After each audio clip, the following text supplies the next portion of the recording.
आप पी के मतलब क्या हाल हो गया है। जापान में भी कुछ ऐसा ही सीन है कि लोग पी के एकदम ऐसे गिर पड़ जाते हैं।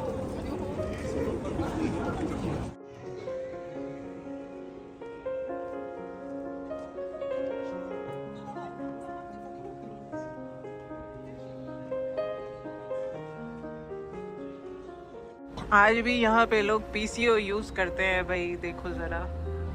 मतलब इतना एडवांस होने के बाद भी। और ये देखो कुछ शराबियों ने इधर जाते जाते कचरा भी छोड़ दिया है।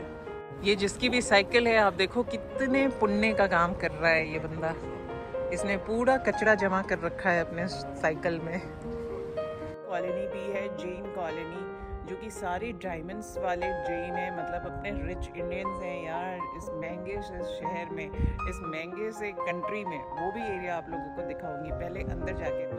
बहुत सारे वेज प्रोडक्ट मैंने लिखे हुए देखे, veg fried rice and all. लेकिन जब इंग्रेडिएंट्स चेक करती थी तो उसमें पोर्क और बीफ के कुछ पार्टिकल्स, कुछ मतलब एक पाउडर, कुछ ना कुछ। नमस्ते एवरीवन, स्वागत है आप लोगों का एक बार फिर से। और आज है मेरी आखिरी रात। मतलब कल, वैसे तो कल है मेरी आखिरी रात, लेकिन कल रात को ही मैं चेकआउट कर लूँगी, क्योंकि मेरी परसों एकदम अर्ली मॉर्निंग की फ़्लाइट है। उस टाइम पे मेट्रो तो होगी नहीं, तो इसलिए मैं रात को ही चेकआउट करूँगी। तो मैंने सोचा आज ज़रा हम लोग जापान की नाइट लाइफ को भी एक्सप्लोर कर लेते हैं जाते जाते, क्योंकि यहाँ की भी नाइट लाइफ मुझे बहुत ही हैपनिंग दिखी। जैसे ही निकली मैं थोड़ा एक्सप्लोर करने, तो दो शराबी बुढ़े पीछे लग गए। ये देखो, आप मिलो दोनों से। What favorite Japanese food? Japanese food, because I am vegetarian. Oh, vegetarian. Yeah, so I don't eat Japanese food. Japanese food is all non-veg, all chicken, meat. Yeah. Yeah, Oh, vegetarian? yeah, I'm vegetarian. Hold on, stay. So, How long? Today my fourth day. Fourth. four day. Yeah. Bueno, another stay. Old. It's old. No, but he look young. He's 47, but he doesn't look like 47. Yeah. ドリンク飲まないの？No drink? I don't drink. One drink, just one drink.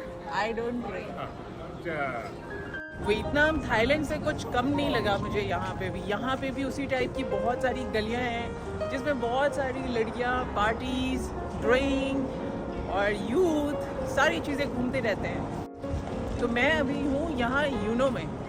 Uno यहाँ party hub है, parties के लिए जाना जाता है। यहाँ पे आपको थोड़े बहुत स्ट्रीट फूड भी मिल जाएंगे।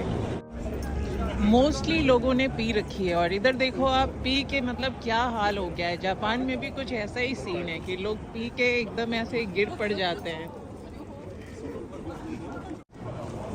बेकार में हमारा इंडिया बदनाम है। जापान में भी ऐसा ही सीन है, लोग इतनी ज़्यादा पी लेते हैं कि कंट्रोल ही नहीं होता। जापान की जिस रंगीन दुनिया की मैं बात कर रही थी, बस ये क्रॉस होते हुए ये सामने जो आप गली देख रहे हो, ऐसी ऐसी बहुत सारी गलियां हैं। ये जो आप गली देख रहे हो, इसका नाम है नकाचो।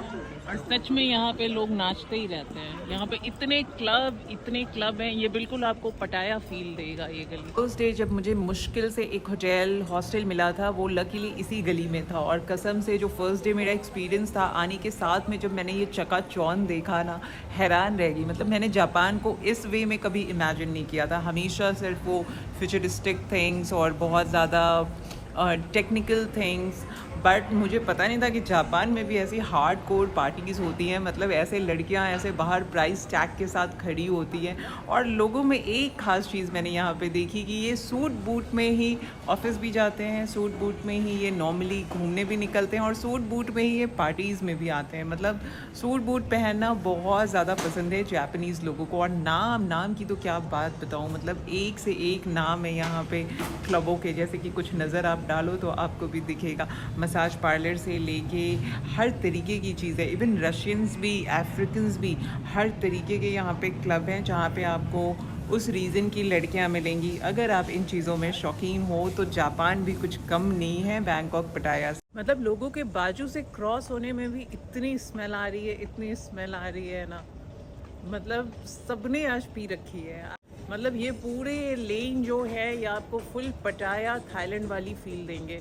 और जो यहाँ पे लड़कियाँ भी हैं और वो भी जापानीज़ कम और वियतनामी और फिलिपिनो बहुत ज़्यादा लग रही हैं। जापान में एक और कॉन्सेप्ट है ममा कैफ़े का, और ममा कैफ़े मतलब गेमिंग के लिए मोस्टली वैसे तो होता है, बट उसमें कपल एंट्री भी होती है। मतलब कपल के लिए चार्जेस कुछ और होते हैं, मिनिमम कुछ चार्जेस स्टार्ट होते हैं 1,500 रुपये से। तो ममा कैफ़े एक बहुत ही छोटी सी स्पेस होती है जिसमें एक बड़ा सा स्क्रीन लगा होता है और एकदम छोटा बेड होता है, मतलब जिसमें आप जैसे भी मतलब कैसे कैसे भी बैठ सकते हो। बहुत ज़्यादा पाँव खोलने की भी स्पेस नहीं होती है, और उसे भी कई बार लोग 2-2 दिन के लिए बुक कर लेते हैं वीकेंड्स पे।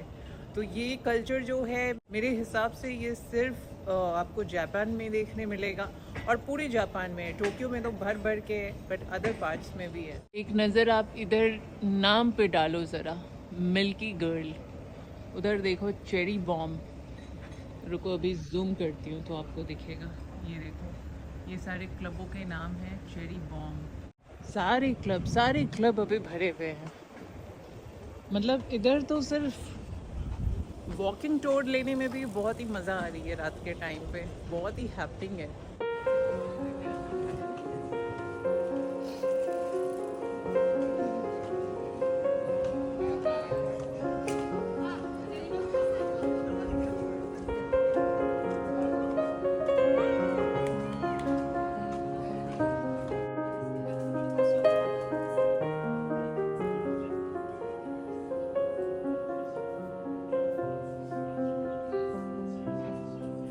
तो मैं फैमिली मार्ट में आई हूँ आप लोगों को ये दिखाने के लिए कि क्या प्राइजेज़ है जापान में, जापान कितना सस्ता या महंगा है। तो कुछ प्रोडक्ट्स के हम प्राइस चेक करेंगे और उससे आपको भी आइडिया लग जाएगा। भाई बियर तो बहुत ही सस्ती है, ये देखो सिर्फ 200 येन, सही है। पानी का ये देखो, पानी ये शायद 1.5 लीटर का होगा, 600 ml का प्राइस है 100 येन। वोडका का प्राइस आप देखो कितना है, 698, 767, 10% शायद ऑफ मिलेगा। यहाँ पे विस्की वगैरह है, इसका प्राइस देखो 820।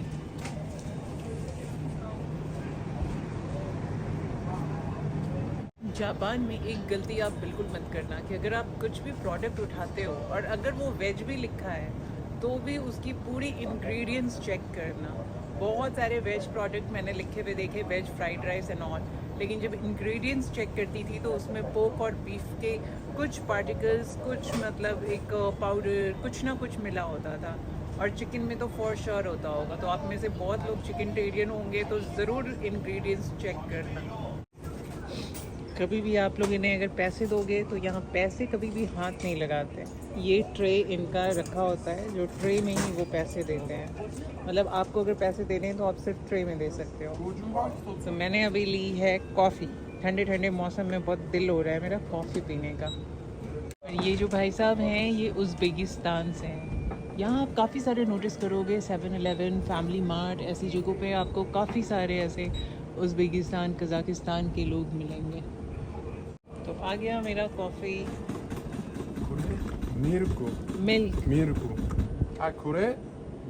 Syrup, sugar, sugar. これとシュルン。これ入れると。ओके।これ。M サイズはこれ。 Okay, you are talking in Japanese or Uzbekistan? ウズベキスタン。 You are talking. 英語ちょっとわかんないですけども。 This is Japanese? そうそう、ジャパニーズ。 You know Japanese. いやいや、私ウズベキスタン人。 But you know Japanese. तो ये मेरा कॉफ़ी रेडी हो चुका है। भाई इतना झाग है ना कि मुझे पता ही नहीं चल रहा है इसके अंदर मिल्क है या नहीं। तो मैं सोच रही हूँ मिल्क डाल ही लूँ कि नहीं डालूँ, पता नहीं, एक डाल ही लेते हैं। तो ये रहा मिल्क, ये रहा सिरप। अब हम कर देंगे इसे स्टार्ट।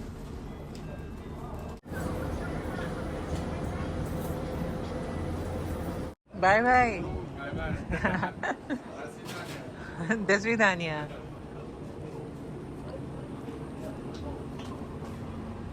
आज भी यहाँ पे लोग पीसीओ यूज़ करते हैं भाई, देखो ज़रा, मतलब इतना एडवांस होने के बाद भी। और ये देखो कुछ शराबियों ने इधर जाते जाते कचरा भी छोड़ दिया है। मतलब इंसान तो हर जगह एक ही टाइप के हैं। ये जिसकी भी साइकिल है, आप देखो कितने पुण्य का काम कर रहा है ये बंदा। इसने पूरा कचरा जमा कर रखा है अपने साइकिल में। वैसे आप में से बहुत सारे लोग ये जानना चाहते होंगे कि जापान में इंडियंस कितने दिखते हैं। इंडियंस तो बहुत दिख रहे हैं मुझे, इवन नेपाली वगैरह भी बहुत दिखे। और यहाँ पे जो 7-Eleven और फैमिली मार्ट में जो लोग काम करते हैं, आपकी नॉलेज के लिए बता दूँ कि उन्हें इंडिया के डेली के 8,000 रुपये यहाँ मिलते हैं।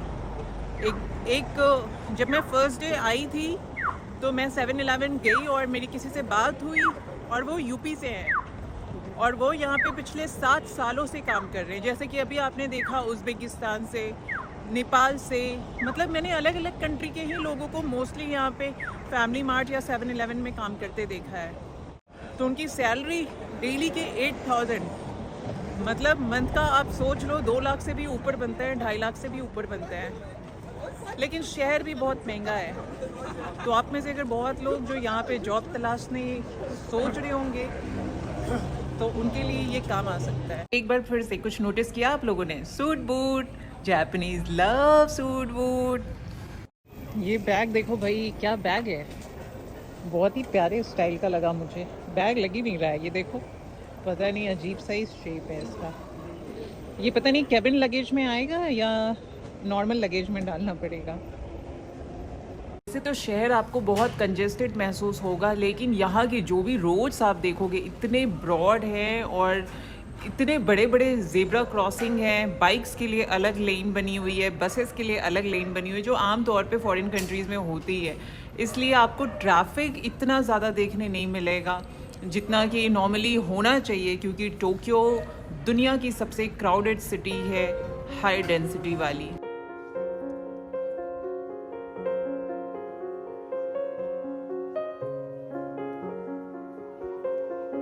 लिफ्ट में बटन्स देखो आप, B1 MBI, कुछ समझ में आ रहा है? ये बस समझ में आएगा कि चलो बेसमेंट हो सकता है। ये MB क्या है, ये I क्या है? मैंने बस ऐसे तुक्का मार के ना B1 दबा दिया कि शायद मैं पहुंच जाऊं जहाँ पहुंचना है। वैसे लगता है पहुंच ही गई मैं, मतलब मुझे मेट्रो स्टेशन आना था और मैंने बस तुक्का मार के लगा दिया और आ गई। तो आज मेरा लास्ट डे है टोक्यो में, जापान में, और मैंने सोचा थोड़ी शॉपिंग करती हूँ, तो मैं उधर ही आई हूँ जो एकदम शॉपिंग का एरिया है, जहाँ पे मैंने सबसे फर्स्ट डे पे होटल बुक किया था और वहाँ पे अनफॉर्चुनेटली मुझे नहीं मिला था। तो ये देखो, मुझे देखते देखते घूमते घूमते मुझे क्या दिखा, ये यहाँ पे जैन टेम्पल है। अभी चलो इसके अंदर जाके देखते हैं। मतलब कहीं बाहर यार अपनी चीज़ें, मतलब अपने लोगों की चीज़ें दिखे तो बहुत अच्छा लगता है ना। लेकिन देखो ये बिल्कुल भी मंदिर के शेप का नहीं है, ये बिल्कुल भी एक नॉर्मल अपार्टमेंट का है। बट कोई नहीं, किसी पराए कंट्री में कैसा भी हो अच्छा ही लगता है। इसके आसपास में एक इंडियन कॉलोनी भी है, जैन कॉलोनी, जो कि सारे डायमंड्स वाले जैन हैं, मतलब अपने रिच इंडियंस हैं यार। इस महंगे से शहर में, इस महंगे से कंट्री में, वो भी एरिया आप लोगों को दिखाऊंगी पहले। तो यहाँ पे स्ट्रिक्टली ये दिया हुआ है, क्योंकि कई बार जापानीज़ भी आते होंगे या कोई और भी आते होंगे, उन्हें नहीं पता होता होगा कि शूज़ ऐसे रिमूव करना है।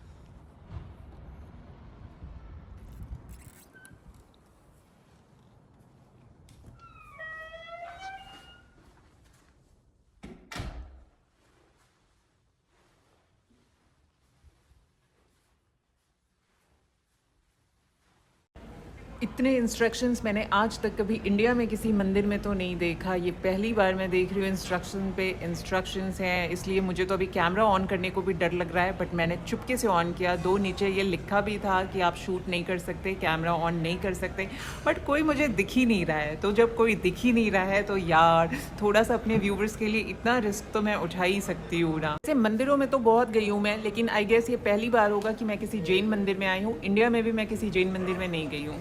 से कुछ खाया नहीं था मैंने, बहुत भूख लग गई थी, तो बाजू में एक टर्किश ओपन रेस्टोरेंट था, तो मैंने सोचा चलो एक शॉर्मा खाते हैं, बट अगेन नॉन वेज, लेकिन मैंने उन्हें बोल के वेज बनवा लिया मेरे लिए। आज है संडे, संडे मतलब वीकेंड्स, और वीकेंड्स पे टोक्यो का नज़ारा ज़रा आप देखो, वॉक करने के लिए भी जगह नहीं है। मतलब अभी संडे के कुछ 4 बज रहे होंगे, और 4 बजे का नज़ारा देखो, रात को तो पता नहीं क्या ही होगा। दूर दूर तक सिर्फ लोग ही नज़र आते रहेंगे, और सारे रेस्टोरेंट्स पैक्ड हैं। मतलब आपको रेस्टोरेंट में भी लाइन लगानी पड़ेगी। जैसे कि अभी मैंने वो शॉर्मा वाले पे लाइन लगाया, और मैंने मेरे लिए वेज शॉर्मा मंगवाया, जिसके लिए उसने 100 कम कर दिया, 100 येन। ये देखो, मतलब यार ऐसा मैंने कहीं नहीं देखा है, ऐसा तो मैंने पटाया में भी नहीं देखा, कहीं भी नहीं देखा। लोग इतने क्राउड की पिक्चर निकाल रहे हैं, मतलब इतना क्राउड बहुत लोगों के लिए डिफरेंट है। वाकई में इतना क्राउड तो नहीं देखने मिलता।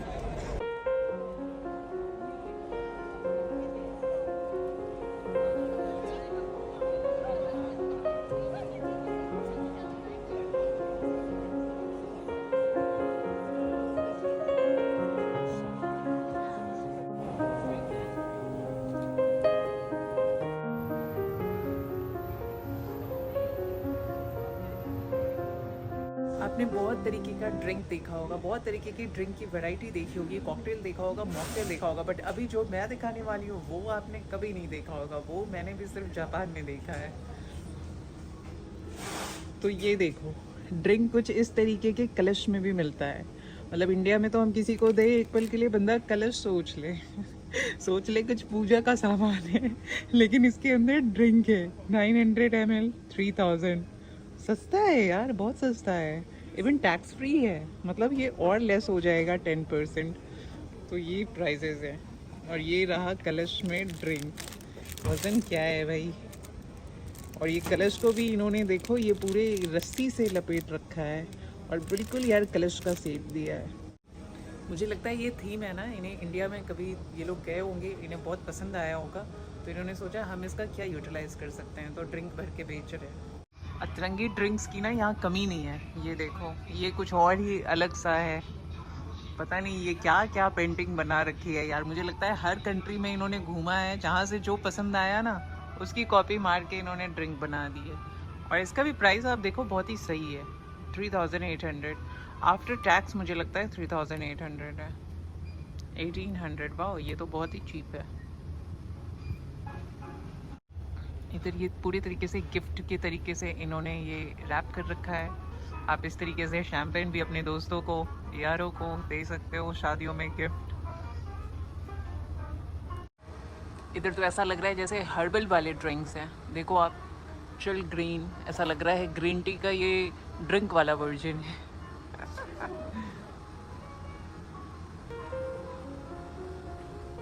ये है अभी देखो, chill green spicy and citrus. Wow, कमाल कमाल की वैरायटी है भाई।